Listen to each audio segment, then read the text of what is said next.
Hey guys, welcome back. In this video, I'm gonna show you how to change chart style in Excel. Let's get started. To change the chart style, start by selecting the chart area with a click. On the top horizontal bar, known as the ribbon, locate the Chart Design tab.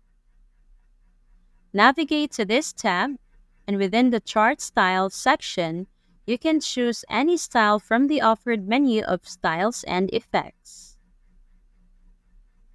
Let's select this one for now and move on. Once you've found a style you like but dislike the color, click on the Change Colors option here. Here, you'll discover various color possibilities Excel offers. We'll opt for this blue shade. If you can't find the color you're looking for within the Change Colors option, there's still a way to adjust the chart color to your preference.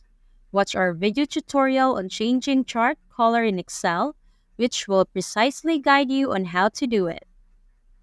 Thanks for watching.